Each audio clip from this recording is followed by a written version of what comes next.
Well, good morning, everybody, or everybody that's there. I'm glad to see you. I don't know, I haven't been able to get in touch with all of you this week, but I've had conversations with a number by telephone, through a few through text. Getting a little stir crazy myself, but I hope that you're able to tune in live, or maybe you're catching this later on in the day or the week. I hope that you had a happy Easter week. Well, on Friday, Betsy Stevenson turned 39, so we're going to sing happy birthday to her. I'm sorry there's only three of us. You sing happy birthday too, maybe, and it'll carry over. Okay, gentlemen, here we go. Happy birthday to you. Happy birthday to you. Happy birthday, God bless you. Happy birthday to you. I remember our first Sunday at the Oak Park Baptist Church many years ago. They had their own favorite birthday song, and we didn't realize it until they started singing it. We didn't know the words to it. It was happy birthday to you. Only one, in other words, one birthday will not, only one will not do. Born again means salvation. How many have you? In other words, how many birthdays? How many times have you been born? I don't know. Can't remember. I think I asked several people who wrote that, or who began that. I think one of their former pastors had led them, or former ministers of music had led them. So we really only have one birthday, and we have anniversaries of that birthday thereafter. Well, this March, it was my 8th anniversary here as pastor at the Walnut Grove Baptist Church. I'm so happy to still be here, and in spite of all the trials and tribulations of the world these days, to still be alive and to be well. This coming May, we have Bailey Dotson is going to be celebrating her graduation from the Pricepville High School. I don't know how all of the ways that they're going to try to recognize all the seniors and celebrate and graduate them, but we certainly congratulate her. And I remember it was 8 years ago in 2012 that I graduated from New Orleans Baptist Theological Seminary. So I'm so glad to be out of school. Bailey will soon find out what it feels like to not have to get up and go to school, unless, of course, she decides to head off to college somewhere herself. Well, I've got some notes made right here. There are some people, if you have access to Facebook, or someone does, then I've been publishing for quite a while now our bulletin, our Sunday bulletin, the Prayer Warrior, and our church newsletter every Sunday, for every Sunday, an edition. We're in the 5th quarantine edition of our bulletins and our different publications. If you know of anybody, if you're not getting that, if you're not, I send out about 100 or 150 copies of that by email to various people, former pastors, friends that I have, friends I have served with, people that I've served in various churches, other ministers and so forth, people who are interested, probably some people who are not interested. They receive it in their email box. The newsletter always has our bulletin in it and the Prayer Warrior. It also has the Morgan Baptist Associational newsletter that comes out every week that they publish out of the MBA office in Hartselle. But I mailed out about 3 weeks ago, I think, a hard copy so everybody at least have one, if they'd forgotten to take one home with them, of the Prayer Warrior. Please use that so that you won't forget anybody. And if I have forgotten someone that should be on there, then please write me a note, give me a call, let me know who needs to be added to our Prayer Warrior. We've been praying for David and Nikki Browning and their boys for several weeks now. I've had their name. Nikki contacted me and asked me to place them on our church prayer list. So David and Nikki Browning and their 2 boys have been on our Prayer Warrior prayer list for probably a couple of months now. Nikki passed away on Monday. She's just a young lady, and I enjoyed being her pastor for a little while when we were there at the Concord Baptist Church. We saw David and the boys and Nikki at Bojangles Restaurant in Athens. We met family members there for a Christmas gathering, and that was the last time I got to see her. We were friends on Facebook, and we kept in touch that way. So we were just really saddened to hear of Nikki's passing. Pray for David and the sons, and pray for our family. It was a tragic loss, and we need your prayers, and especially David and his two sons. Doug Reeves passed away this week. He has been battling cancer for a long time. Doug has pastored, I think he pastored a church here in this association many years ago, if I'm not mistaken. My memory wants to pull out that he served as pastor at the First Baptist Church of Austinville many years ago. I may be incorrect about that. If you know, to let me know. But his wife, Judy, is a wonderful chronicler of Holy Land. It's been my pleasure to go with them to the land of Israel, with Doug and Judy Reeves, on tour of the Holy Land and other Middle Eastern places. We've been to, my goodness, we've been to Germany and Italy, and been to Egypt, Jordan, all over the Holy Land together, and they're just really pleasant people. Judy always makes videos and makes photographs, and she's always prepared wonderful publications, books that told about all the places that we went and explained the background about them. It's just always a wonderful treasure to have that, bring that back with you, or have it while we were there. It's always helpful, because even though we've read about those places all of our Christian lives, we didn't know everything about them. Doug passed away this week, and he was just a wonderful human being. He had a great sense of humor. Doug told a story once that many years ago he was serving at a church, and he was in his church office one day, and one of the deacons came by and said, "Pastor, I just wanted to let you know and give you a heads up that there are some people in the church who are circulating a petition for your resignation." Well, Doug said, "Well, is that right?" He said, "Yes, it is. It's right." He says, "Well, bring that thing by." He says, "I'll sign it." He says, "Take it by the house. I know Judy will sign it."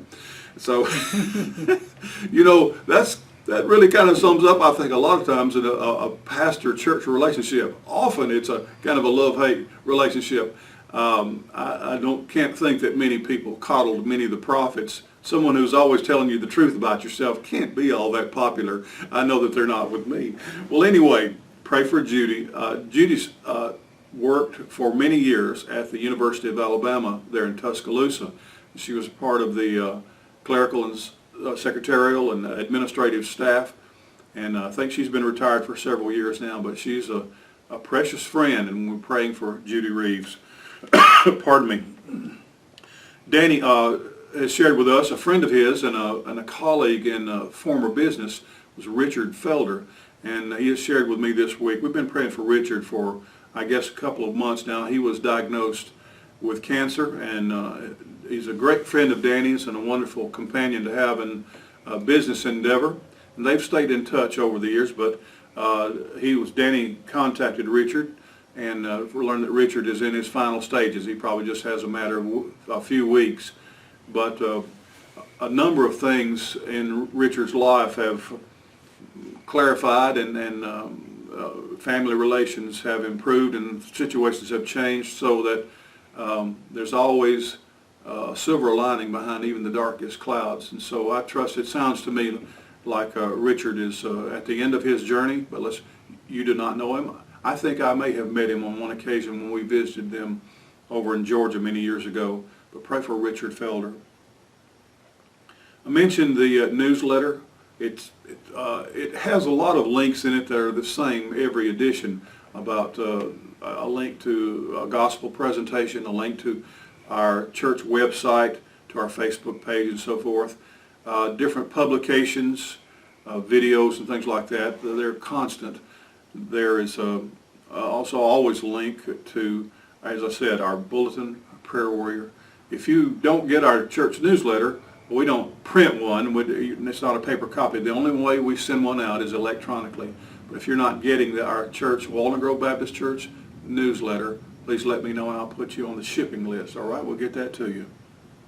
Well, I've got something today. Well, I'm going to be talking, we talked a little bit about, as we were wanting to do Easter last Sunday was we celebrate Easter as I never have before, and I've used the change bag on a few things, but I want to talk about something that's empty. You know, magicians are always showing something or declaring something to be empty, whether a bag or a bag like this one, a bag or a box or a cabinet or something, and declaring this to be empty. I don't know if we should ever trust a magician who tells us that something is empty. He might turn something up and bang on it and point it at us and show us there's no rabbit here, and we'll say, what are you talking about, a rabbit? But God has brought more out of an empty tomb than you and I have ever brought out of our pockets that was full of money or in bank account.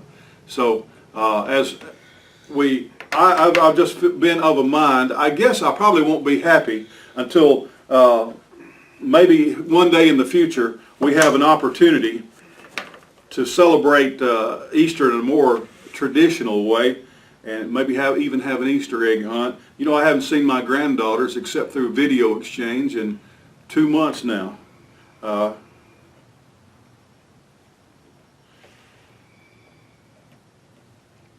Well, as I said, we celebrate an empty tomb, a risen Savior. I'm continuing to do that, and it's still on my mind. As a matter of fact, it seldom leaves my mind. And as Danny has shared with us on a number of occasions, he likes Easter songs better than any other kind of song, and he does sing them often. So I'm going to ask Danny Bain to sing for us again this morning, just before our message. Again, as usual, thanks to Andy Crow for being here and being our producer. He helps things get pointed in the right direction. So Danny, if you would share with us a song just before our message. The song I want to do this morning is, it's been around a little while, but it kind of, I think, is very appropriate for the time that we're going through right now, because a lot of times we start feeling sorry for ourselves. And saw a little illustration, a little picture that somebody had put out on the internet this week. It was of evidently taken during the time that the movie The Passion was done. Mel Gibson sitting on a bench beside the guy that was playing the part of Jesus Christ, and the guy that's playing Jesus Christ, he was in his makeup like he was when he was on the cross. He was all bloody and everything looked like he was all messed up and torn and everything, and they were sitting there just having a conversation, and it said, this is what it looks like when we complain to Jesus about our petty little problems. And a lot of times we think our problems are big, but Jesus has done a whole lot more for us. And just listen as I do this song.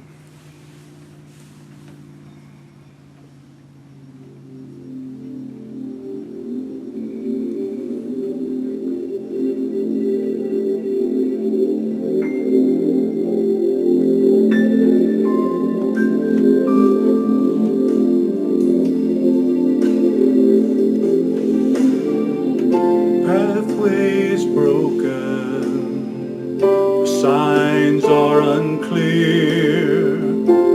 I don't know the reason why you brought me here. Just because you love me the way that you do, I'm gonna walk through the valley if you want me to.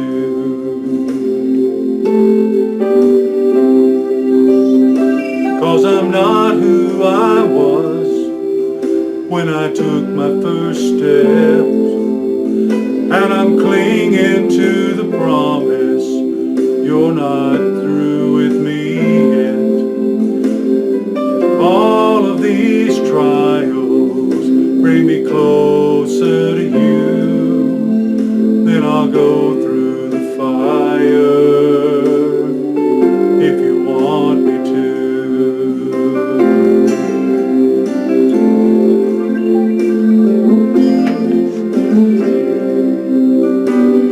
May not be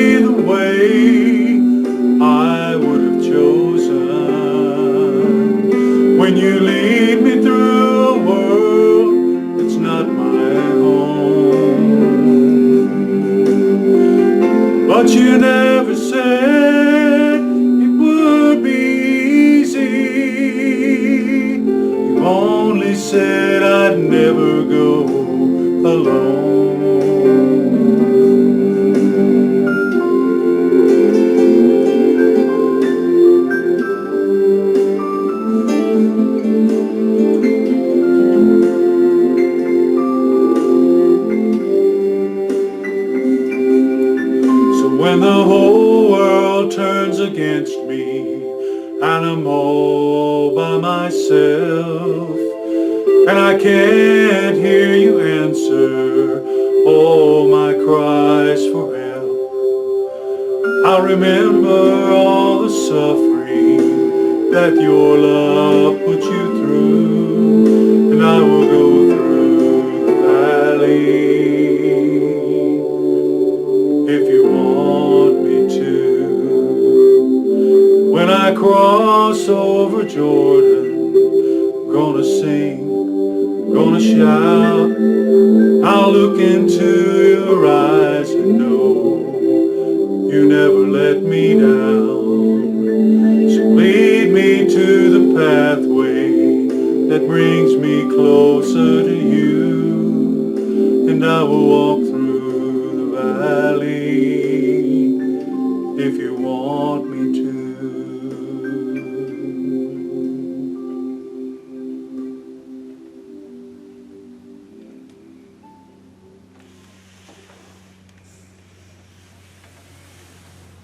Hey, thank you, Danny. I was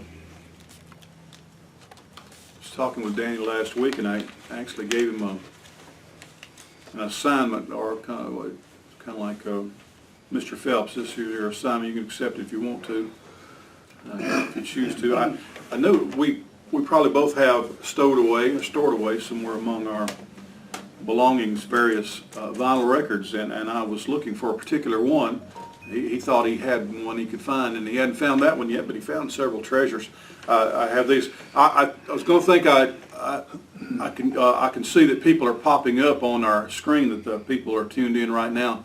Barbara and Henry almost always tune in on Sunday mornings, and I haven't been able to see. Have you noticed if they're there this morning, Andy? The little circles that pop up, sometimes I can't see them until later. But anyway, I believe several years ago, when it came to, I believe, the devotions records, the gospel singing group, the devotions, they had some vinyl records that they cut many years ago, and Ronnie Reeves made those available to me, and I believe it was Henry that helped me to get those digitized. This is John and Elena Allen and their album Scarlet Thread. I was telling Danny that I thought there's a possibility, this was done in 1986, this might be one of their first albums, if not their very first. John and Elena, ministers in music and message that used to travel all over the country, much like Jason Runnels does today, and sing in churches and lead in revival. They had two little girls, Amanda and Holly, that traveled with them. So I think this is one that I probably had a cassette on. Technical difficulties. I remember Mother came into the living room one day, and I was over beside our television set. We could only get 3 channels, and I was standing beside it. She said, "What are you doing?" I said, evidently I was old enough to read, and I said, a message came on that says, "Please stand by." So I was standing by. Well, lost connection there for a minute, and I don't know if we're fully connected now or not. We've got the live feed going. There's a Hank Williams. That's always when I'm really feeling bad, that's what I want to listen to. So Hank Williams songs. There's 14 of his Hank's all-time best. He also found the 1976 Morgan County High School Concert Chorus. You see Harold Thigpen right there in the middle of all of them. So I'm interested if as I was mentioning, if Henry is the one. It seemed like to me, I remember that he was the one that helped me. He's got a contraption. Just went out again. We got a contraption at home that transposes these albums to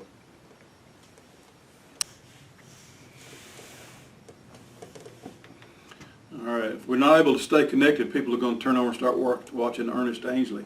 I don't know if he's still in prison or not. I don't know. Yeah. Anyway, all right. Well, let's carry on. I was going to mention too. I appreciate. I'm always looking for ways to find the past and present ministries, and I wanted to mention that I meant to mention when I was talking about the Allens. I received a notification this week by Facebook that their daughter, their oldest daughter, Amanda, is seeking the Lord's will about traveling to churches as she did when she was a little girl. And she has a beautiful voice, can sing, has a wonderful testimony, She's a wonderful Christian, and so I don't know exactly what she's doing or what the Lord's leading her in. But if you're looking for someone to come to your church, and you can invite her to come at a time that's work out a date, I recommend having Amanda Allen come to your church and share her ministry there.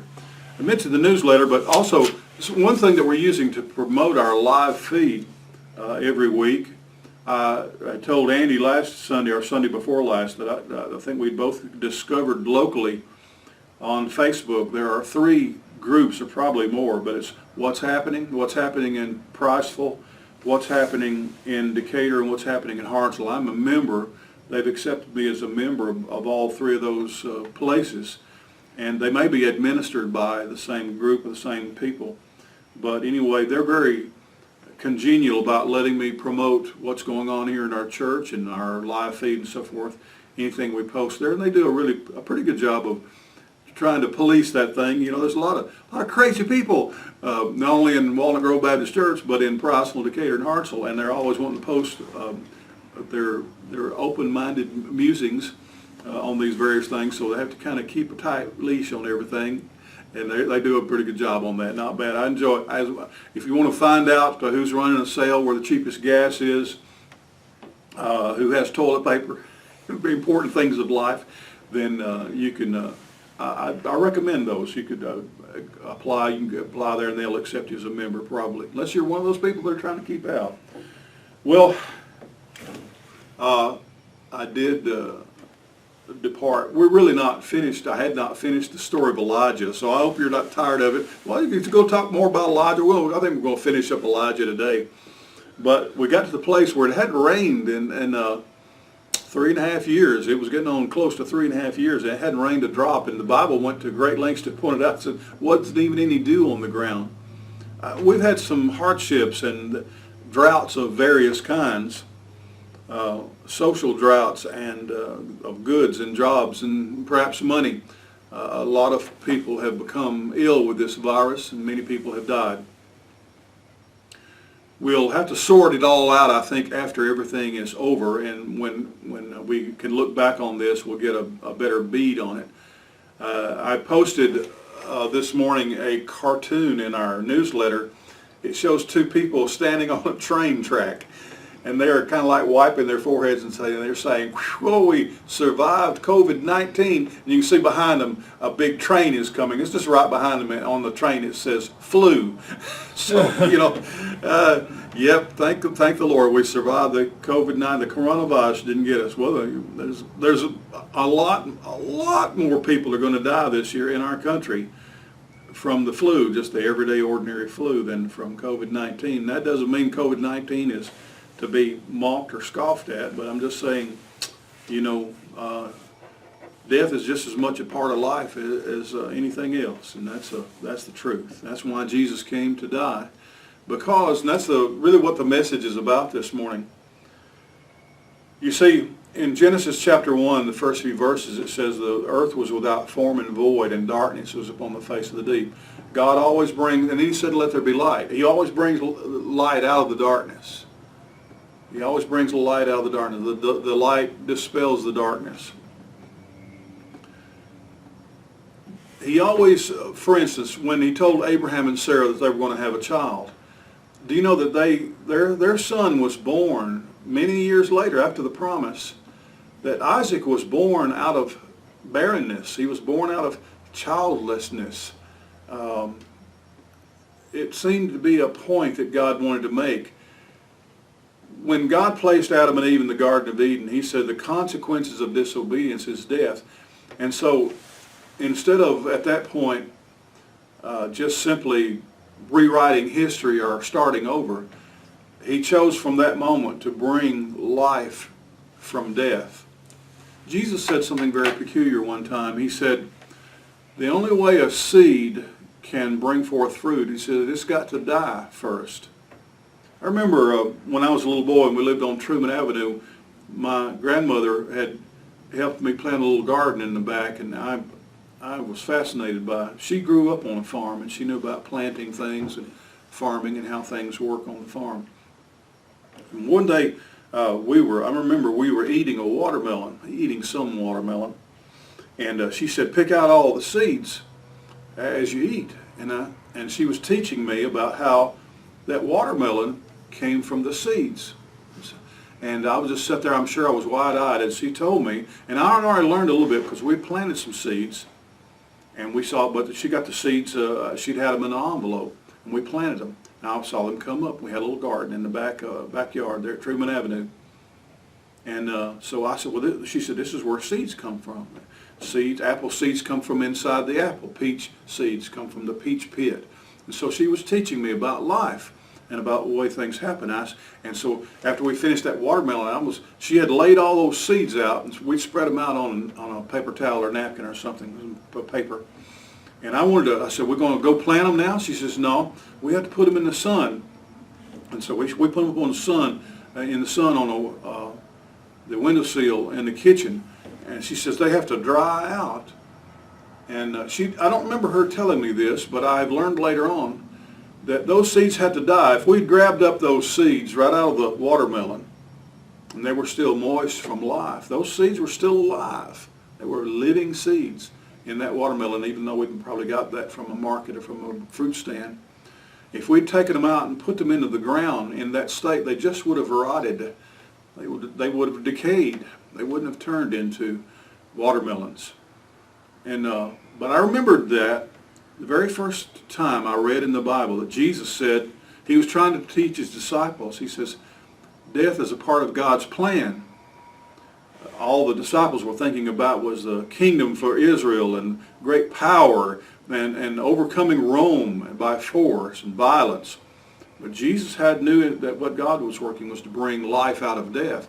And Jesus said, the only way a seed is going to bring forth fruit is that, he said, it first has to die and go into the earth. So he was trying to teach them about how God brings, how it has always been, it seems to be God's intent to show us that bad things are in the world. It was never his intent. But when we invited disobedience and all the consequences that come from disobeying or doing things other than God's way, it was God's intent to bring his salvation out of that. You see, we were the disobeyers, we were the sinners, and so Jesus had to become one of us.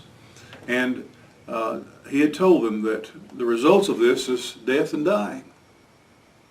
And so Jesus not only had to become one of us, but he had to die. Why did Jesus have to die? And that's a very difficult question, but that's part of it right there. And so we see that in this story of the drought in Israel that we've been looking at with Elijah, it was God's intention for that to be a line in the sand. And it's not just coronavirus or wars and famines and drought here in our time. We're always seeing that there are difficulties. There are difficulties and trials. There are heartaches and sadness. There's loss, and yes, there's death. And all of that, God is working and he's doing, and it's hardly ever all pleasant. I've been reflecting upon how Jesus' disciples and his family members felt about when he died on the cross. And Jesus did die. Jesus' death was not just about being nailed with nails or spikes to a wooden beam. The most devastating, and in reference to the image that Danny was describing, most devastating and physically painful and the greatest suffering that Jesus endured was from the scourging.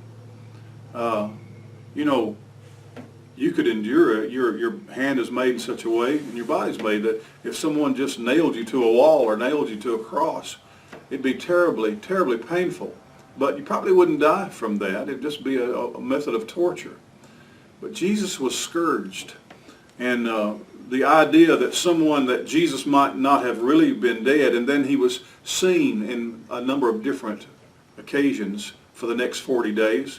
And he interacted with people, and he talked to people, and he's recorded by eyewitnesses as having spoken with people. To have been scourged, and then to perhaps fool someone into thinking that he had died, and then began to speak with people and talk with them. Jesus was a physical physically unrecognizable probably as a human being after being scourged by those Roman soldiers. Pilate thought that if he allowed them to scourge Jesus, that would be enough for them, but they wanted him to be crucified as well. Also, while Jesus was on the cross, a Roman guard took his lance, his spear, and he drove it into Jesus' side. And then it says that when he removed that lance, that blood and water flowed from his side, which means that he had pierced the pericardium. There's a sac of fluid that's around your heart and mind, and he had probably pierced Jesus' heart because blood and water flowed out. God bringing life out of death. Here in the 18th chapter of 1 Kings, we ended last week with Elijah living in the home of a widow woman and her son. But God had Elijah leave that and go to where King Ahab was. And actually there was a showdown. I've been on top of the mountain where Elijah, on Mount Carmel, where he had the great showdown. Elijah came up and he addressed all of the people of Israel, and he says, "How long halt ye between two opinions? If the Lord is God," in other words, he used the sacred name for God, "if that's who God is, then serve him. But if Baal," well, we always pronounced it Baal, if Baal is God, then serve him." He says, "But some of you are serving Baal, and you're supposed to be Israelites. Some of you are serving God. You refuse to. That's all right. That's good." He said, "But some of you are trying to serve both." And he says, "No." And Elijah, I think, was trying to say that that's sometimes what God is doing during hard times, and why he allows difficulties and different kind of calamities to come upon us, because we need to decide who we're going to follow and who we believe in, who's in charge of this world and who's making things happen. And so often, unless our back is against the wall or we're between a rock and a hard place, we won't even think about those kinds of things or make that kind of choice. Well, there was a great showdown on top of Mount Carmel, and Elijah won. He faced all of the prophets of Baal, and they couldn't bring down fire. But Elijah's God was able to bring down fire and consume a sacrifice. That's like another story. But here in 1 Kings chapter 18, verse 41, after that whole conflagration was over, after that happened, the people that were there and witnesses to that, they began to chant, "The Lord, He's God. The Lord, He's God." It's a shame that sometimes we have to be lying flat on our back. We have to have empty pockets. We have to have no resources and no hope before we'll realize that the Lord, He is God. He's real. He's genuine. Now that may seem harsh or severe to you. It may even seem to be cruel to you. But the most important thing for any human being to realize or to know in his human life is that the Lord is God. It's what determines his eternity. But here in verse 41, after all of that was over, Elijah said unto King Ahab, "Get up, eat and drink, for there is a sound of abundance of rain." Elijah told the king, he'd probably been snacking a little bit, probably hadn't been much to eat. He'd been rationing. Even the king. It got to the place where the king had been watching what he was eating and what he was drinking. He was being careful. So Elijah said, "Okay, you don't have to save up any food anymore. You don't have to hoard anything. We're not on rations anymore. Go and get you something to eat and drink." He says, "Because there is a sound of abundance of rain." Now he didn't say, "I heard thunder," or heard the thunder roll. What he'd heard was the voice of God saying, "It's about to rain." Well, that's the word that we're listening for now. When is this time in our life, in our country, our nation, our world, when is this going to be over? When are we going to be done? When are we going back to work? When are we going back to school? When are we going back to church? When is it going to rain? Now, our drought has not been one particularly of rain, but it has been something that has changed our world and our lives. It's been very much like what they went through. And it hasn't been for 3.5 years. It's just been for a few months. and it has been very difficult on us. I can't imagine 3.5 years of doing the way we are doing now. We're not going to do it that long. There's going to come a time when our leaders, I'm sure as Elijah told King Ahab, that Ahab told his supporters and his advisors, he said, Elijah says it's about to rain. Listen to this, so in verse 42, so Ahab went up to eat and to drink. He kind of got to a place, he said, okay, I'm going to listen to the man of God. I'm going to listen to God's representative. I'm going to listen to the voice of God through this man. He did go get something to eat and drink. Elijah went up to the top of Carmel, and he cast himself down on the earth, and he put his face between his knees, and he said to his servant, go up now and look toward the sea. And he went up and he looked, and he says, there is nothing. Well, he said, go again. We've been hearing a lot of mixed messages coming over the airwaves and in our social media and on our telephones and on our newspapers. Is it going to rain today? Is the rain coming? Well, he sent his servant out there and he said, go look toward the sea. He said, well, I didn't see anything. He said, go again 7 times. Go again 7 times. Came to pass that the 7th time that he said, behold, there ariseth a little cloud out of the sea like a man's hand. And Elijah said, go up and say unto Ahab, prepare your chariots, and go down, that the rain stop thee not. And it came to pass in the meanwhile that the heaven was black with clouds and wind, and there was a great rain. And Ahab rode and went to Jezreel. And the hand of the Lord was on Elijah. And he girded up his loins, and he ran before Ahab to the entrance of Jezreel. Well, there's more in the Elijah story, but I like that when he says, there's a sound of abundance of rain. If you're listening to the voice of the Lord and letting His Spirit lead you, if you're in tune with what God is doing, we know that all darkness doesn't last. Hard times come and go. We see things. I remember hearing Mark Lowry, the Christian comedian, once say, he told his audience who was listening to him that his favorite verse in the Bible was, and it came to pass. You'll see that verse is like a transitional verse or phrase that's used many, many times in the Bible. I never heard anybody say that was their favorite verse. And it came to pass. That's like saying, and then next. But Mark said, thank God it didn't come to stay. God brings fullness out of emptiness, just like He did on Easter. And during this time, I have no doubt in my mind that God is using this time in our lives to bring forth His plan for us. The will and the ways and the workings of God are not only mysterious, sometimes they're very hard and they're very, very difficult. But God gives grace. God gives grace. Even that thorn in the flesh that Paul had, he said that God's going to use his thorn in the flesh to prosper his ministry and his message. And he says, I'm just going to glory in my infirmities. Hard to do, easy to say. There's a song that I used to sing many years ago. I know that Harold King and I sang it all over India many years ago, and it was one of my favorite Easter songs. I guess it probably still is. Mary came unto the tomb of Jesus. The stone was moved and he had gone away. The angel said, fear not, I know whom seek ye. But he is risen, this she heard him say. Gone, the stone is rolled back. Gone, the tomb is empty, gone to sit at the Father's side. Gone, over death triumphant.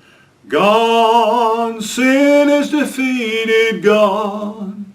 He lives forevermore. Well, Jesus was gone that Sunday morning, but it was for a reason and for a purpose. They found out that he was gone from the tomb so he could be present with them forever. Then he says, I'm going to have to leave you for a little while, but I'm coming back. And so he's gone again, but he is coming. He'll return. Maybe today, maybe tomorrow, maybe a long, long time from now. Who knows?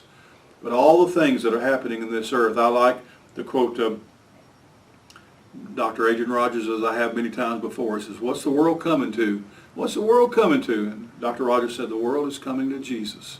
I have no doubt in my mind that many, many people are coming to know the Lord during this dark time, during this difficulty, during this test. I believe that with all my heart. God bless you all, and please let me know if there's anything that I can do in behalf of our Lord for your sake.